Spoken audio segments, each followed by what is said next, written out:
16 mars 2016, Bagnolet, Centre culturel Anne Frank. Donc bonjour à toutes et tous. On vous propose cet après-midi de regarder un film documentaire.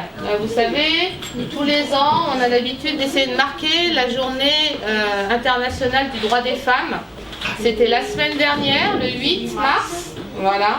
Donc on est un petit peu en retard, mais bon, il n'est jamais trop tard de toute façon pour discuter de tout ça et faire le lien, tout à fait. C'est vrai que ça fait plusieurs années qu'on intervient conjointement, enfin qu'on organise ces séances de films documentaires avec le Centre Anne Frank. Moi je représente le festival Cinéma du Réel qui est un festival où on projette des films documentaires, que des films documentaires. Chez les filles, on te marche dessus, c'est obligé. Même les filles, ils veulent marcher sur les filles. Pour montrer aux gens qu'on va plus se laisser faire, le meilleur moyen de devenir un garçon. La dame qui est là, elle disait que c'est vrai, c'est la réalité. C'est comme ça ce qu'on a vu, ça se passe comme ça maintenant. Mais ça change un peu. Alors il y a d'autres jeunes filles là, est-ce que vous pensez la même chose? Est-ce que vous pensez que quand on est dans la cité, on n'a pas besoin d'être un garçon manqué pour se faire respecter? Il faut laisser l'écart entre le garçon et la fille. Moi je trouve un garçon sont passés la limite. Ils sont très vulgaires, c'est pas comme Paris. C'est pas comme Paris. Non, alors là, ça dépend des quartiers, hein, excusez-moi. Ça dépend des quartiers. Les quartiers à Paris aussi, il y en a. Il y a des quartiers à Paris. 17e, je sais, 18e et puis... attends, 18e, 20e aussi. Dès le début, c'est parti comme une fille, donc elle s'habille comme un pantalon qu'on peut même mettre une jupe, sans se vexer, sans qu'elle elle a peur de se juger par rapport aux filles ou par rapport aux garçons. Donc elle reste une fille. Il y a des filles qui moi, je la soutiens pour les filles. Elle n'est pas obligée de passer par un garçon manqué pour être une fille, pour être acceptée. Donc on n'est pas obligé de passer par cette phase-là, c'est d'être une fille, voilà, et de rester une fille. La petite fille qui ressemble à un garçon qui dit non, moi avec ma mère je parle de rien. Alors de questions, hein. Ouais. Mais c'est grave, on est en 2016, c'est grave. On ne puisse pas parler avec ses enfants, on ne puisse pas parler de féminité. Elle parle de certains sujets.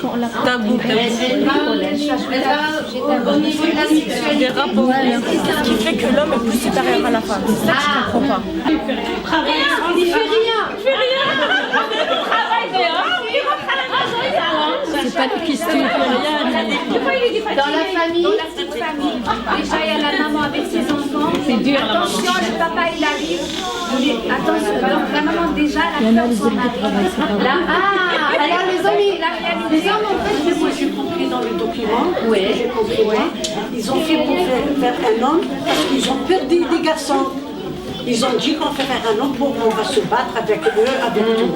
Ouais. C'est ça que j'ai compris moi dans le document. Ouais. Il y a quelque chose qu'on a dit plusieurs fois, là en fait les hommes ils font peur, les hommes ils sont Oui, c'est forts. ça dans le document. Mais oui, mais vous parlez que de la force physique là, mentale, aussi les parents leur qui parlent. Je vais dire pour le comportement fille-garçon et tout ça, la femme et l'homme, c'est bien différent par rapport en Europe, Afrique, Nord, Europe et tout ça, parce qu'en Guinée, les femmes sont plutôt fortes. Parce que j'ai entendu tout à l'heure vos commentaires et tout, concernant la femme et l'homme et tout. Nous, en Guinée, les femmes sont vraiment fortes, parce que l'homme, il va travailler, la femme, elle reste souvent à la maison, mais il va au champ. Elles vont au champ aussi, travailler. Quand elle revient, c'est elles-mêmes qui font tout, à manger, tout, cultiver, et préparent les enfants. C'est elles qui donnent l'éducation aux enfants aussi. Et pour ça, les hommes les respectent vraiment.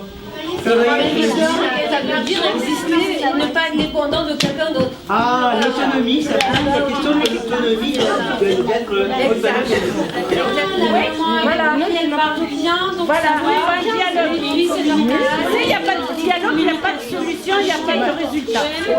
De nos jours, les hommes peuvent faire tout ce qu'on fait. Par exemple, ils savent faire la cuisine. Ils travaillent beaucoup et tout ça. Mais quand ils rentrent le soir, ils mangent et après ils vont dormir. La seule chose qu'ils sont incapables de faire, c'est d'éduquer leurs enfants. La femme est capable de les éduquer. Eux, la femme, maintenant de nos jours, elle peut aller travailler. Et le soir, quand elle rentre, elle est fatiguée, mais elle doit nourrir ses enfants, son mari, elle doit nettoyer la maison, elle doit tout faire et aussi éduquer ses enfants. C'est grâce aux femmes que leurs enfants qui sont civilisés, tout ça. Parce que voilà, c'est grâce à la femme, parce que l'homme ne peut pas les éduquer tout seul. C'est la femme qui doit. Le ciné-club s'est terminé par un goûter et par une offre de roses donnée à toutes les personnes présentes à la projection.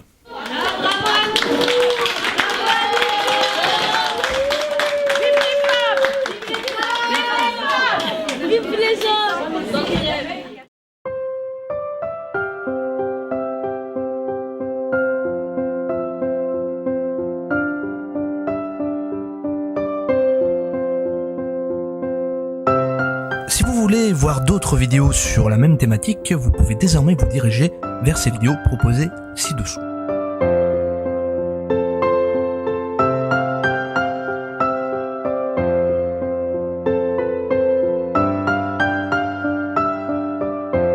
Pour voir d'autres vidéos de l'Observatoire de la diversité culturelle, vous pouvez désormais nous rejoindre sur nos pages YouTube, Facebook, Twitter, combatmagazine.org et notre site officiel.